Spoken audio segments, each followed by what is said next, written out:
Olá, como vai? Estamos de novo aqui para continuar o nosso estudo a respeito da tão grande salvação,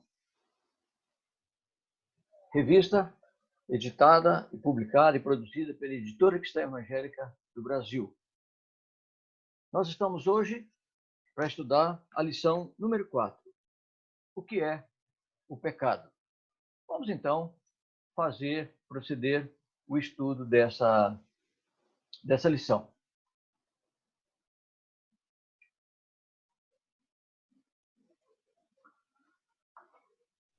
O que é o pecado?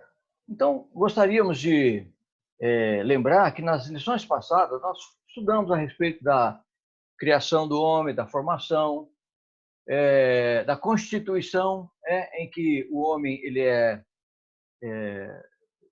ganhou a característica de ter vontade e também de ter consciência. E que a grande luta é da vontade, nossa vontade, contra a vontade de Deus. Então, essa foi a grande discussão.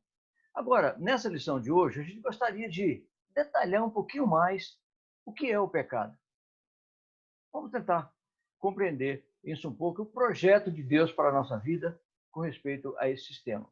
Então, vamos, primeiramente, ler o texto aí de 1 João, capítulo 3, versículos 1 a 5. Coloquei aqui para ficar mais fácil. Vede que grande amor nos tem concedido o Pai, que fôssemos chamados filhos de Deus, e nós o somos. Por isso o mundo não nos conhece, porque não conhece a Ele. Amados, agora somos filhos de Deus, e ainda não é manifesto o que havemos de ser, mas saberemos quando Ele se manifestar, seremos semelhantes a Ele, porque assim como Ele é, o veremos. E todo o que nele tem essa esperança, purifica-se a si mesmo, como ele é puro. Todo aquele que vive habitualmente no pecado também vive na rebeldia, porque o pecado é rebeldia. E bem sabeis que ele se manifestou para tirar os pecados e nele não há pecado. Todo o que permanece nele não vive pecando. Todo o que vive pecando não o viu e nem o conhece. Senhor, obrigado por mais esse dia, por mais essa oportunidade. Dá-nos, ó Pai, o entendimento do Senhor para a nossa vida, para o nosso coração, para que possamos nos achegar mais a Ti. Em nome de Jesus. Amém.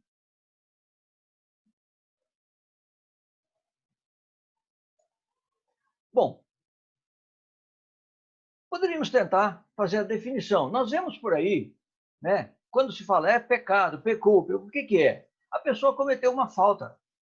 Olha, cometeu uma falta, então ele cometeu um pecado. Ela praticou a má ação. Praticou a má ação, então fez um pecado, cometeu um pecado. Cometeu um erro qualquer, então cometeu um pecado. Cometeu um crime, lógico, então é um pecado. Agora, o problema é como a gente saber o que é o pecado do ponto de vista da Escritura Sagrada. Do ponto de vista da Escritura Sagrada, nós vemos que o pecado é um erro do alvo. Então, pecar é errar o alvo.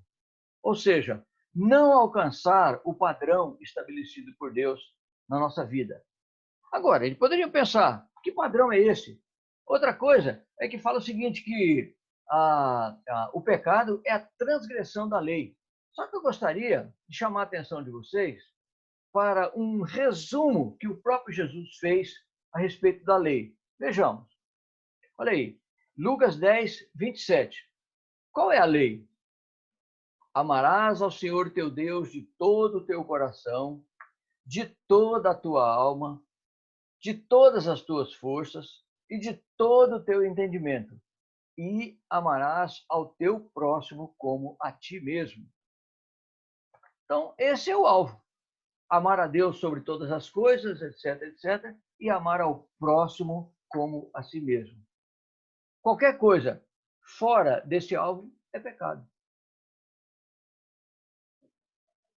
Uma coisa que nós podemos ver é que existem várias discussões a respeito do pecado, da origem do mal. E os estudos teológicos e filosóficos perguntam por aí, se Deus é bom, como é que ele deixou surgir o mal? Então, o que nós podemos ver é que realmente Deus ele sabia a respeito do mal, sabia que ele iria aparecer, que teria um curso natural. Agora, uma outra coisa interessante é que ele sabia também do fim, onde é que iria dar isso. E nós temos observado que a origem do mal ela se deu numa grande rebelião. Eu gostaria de consultar com vocês esses dois textos aqui, né? Falando a respeito dos anjos. Então, primeiro, os anjos foram criados por Deus, faziam parte dos exércitos dos céus, como diz aqui em Salmo 148, 2. Mas aqui também está dizendo que houve uma grande rebelião. Vejamos. Olha, lá em Isaías 14, 12 a 15. Como você caiu dos céus, ó estrela da manhã, filho da alvorada? Como foi atirado à terra, você que derrubava as nações? Você que dizia no seu coração, subirei aos céus, erguerei o meu trono acima das estrelas de Deus e me assentarei no trono da Assembleia, no ponto mais elevado do Monte Santo. Subirei mais alto do que as mais altas nuvens. Serei como o Altíssimo. Mas às profundezas do Sheol você será levado, irá ao fundo do abismo. Isto é, houve aquela rebelião em que o anjo de luz, Lúcifer, quis ser igual a Deus. Então, mas ali já houve a promessa, mas você irá para o fundo do Sheol, ou o inferno, ou lugar de sofrimento. E lá em 2 Pedro 2,4 também complementa. Pois Deus não poupou os anjos que pecaram, mas os lançou no inferno, prendendo-os em abismos tenebrosos, a fim de serem reservados para juízo.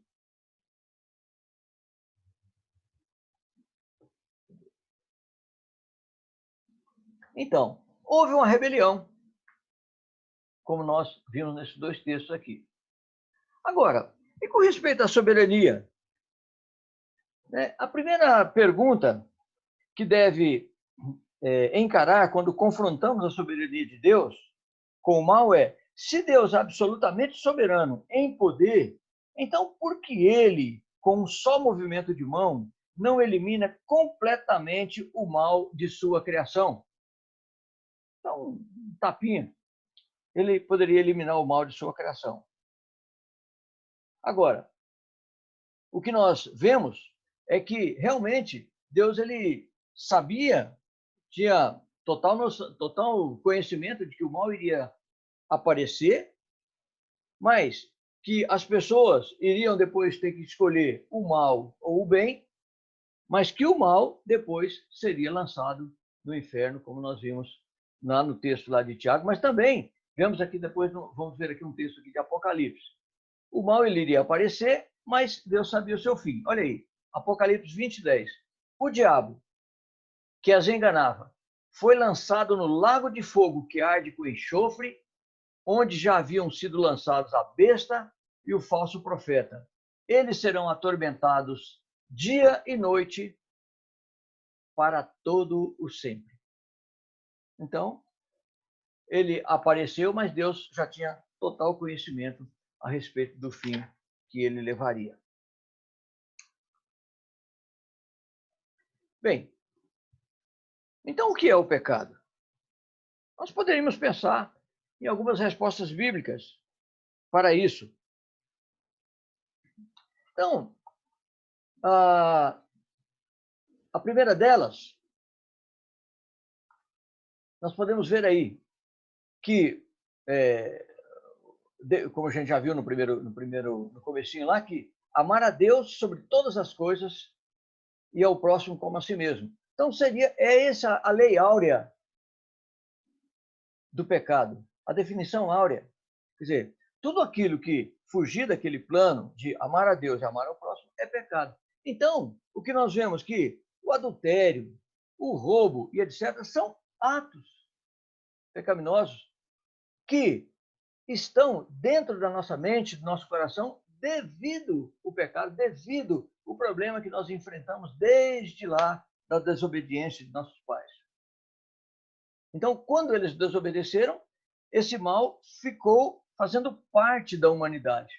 Então, hoje, a pessoa cometeu um adultério.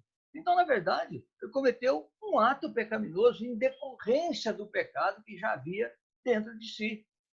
Né? A Escritura Sagrada ele fala isso, olha, é dentro do coração é que tem essas coisas. Depois nós vamos dar uma verificada num texto aqui mais à frente. E Isaías, nós vimos também lá no começo que nós somos criados para a glória de Deus. Ora, vocês foram criados para a minha glória. Então, toda vez que nós fazemos alguma coisa que não glorifique a Deus, estamos cometendo um pecado. Glorifica a Deus?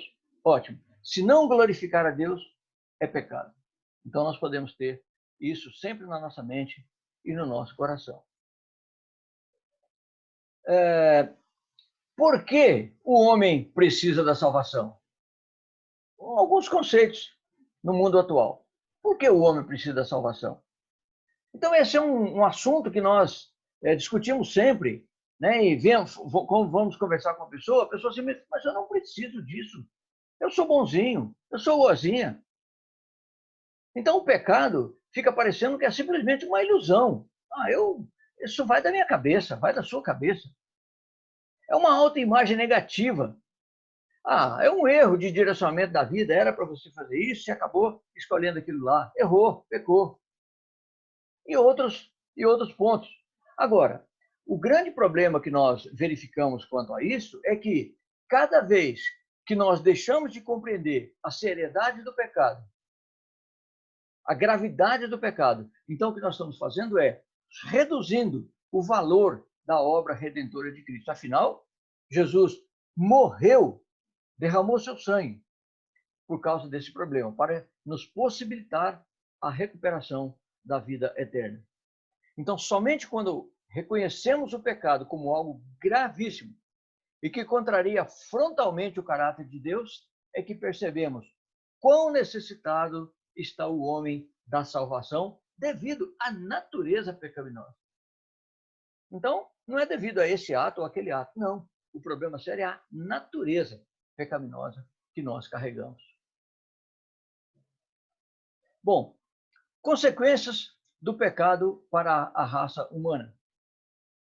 Bom, lembramos que a queda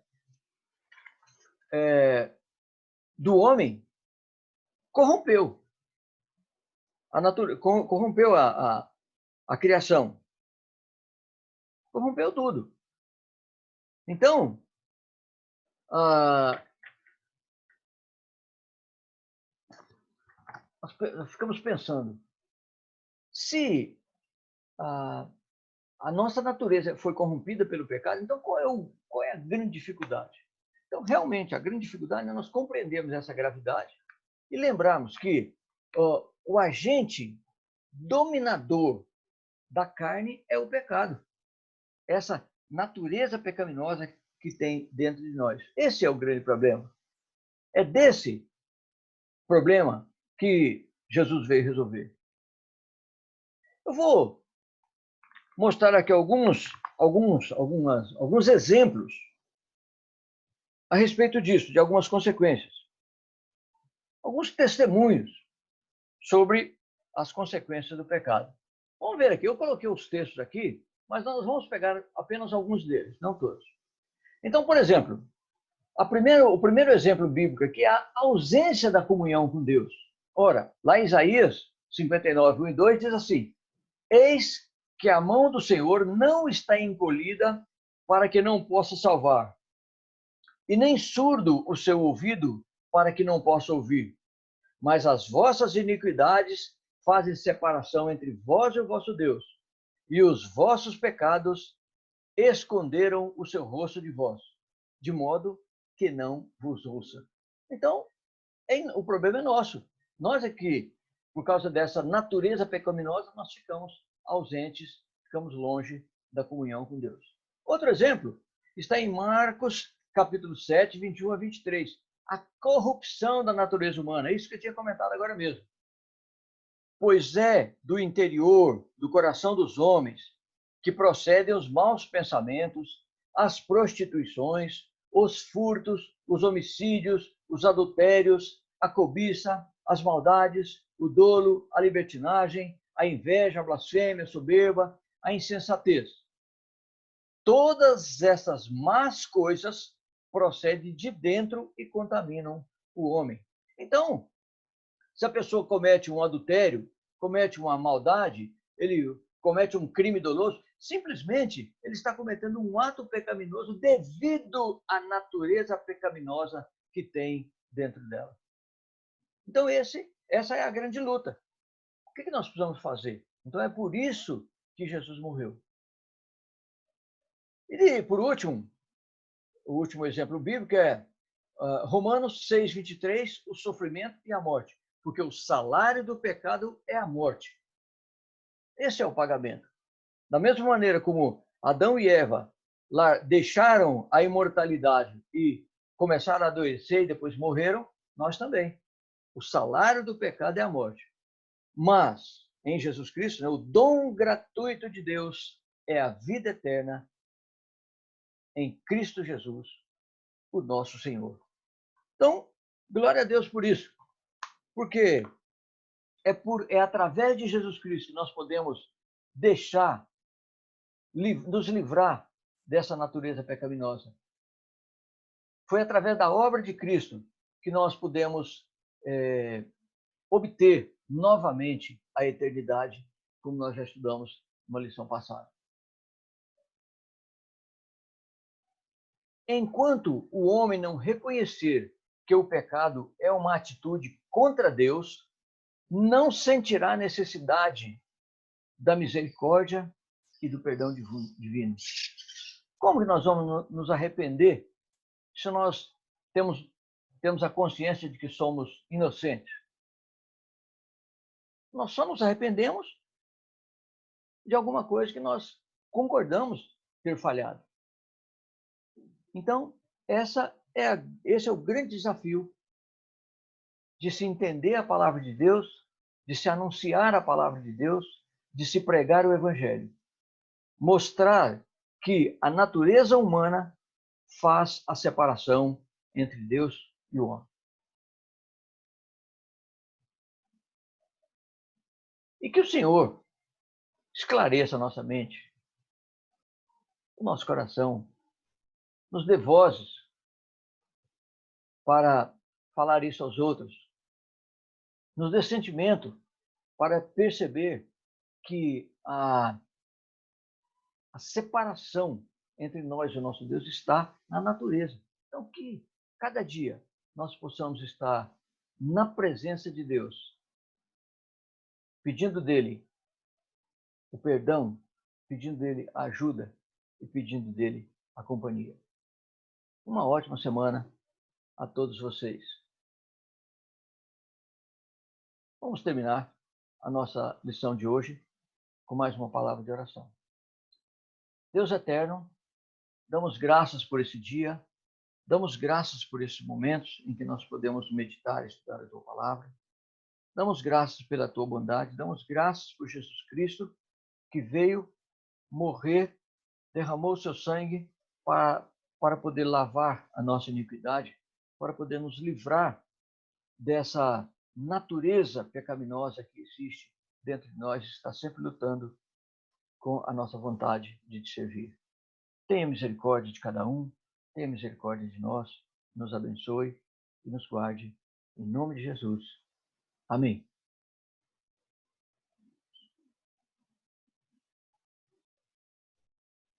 Que Deus abençoe a cada um de vocês.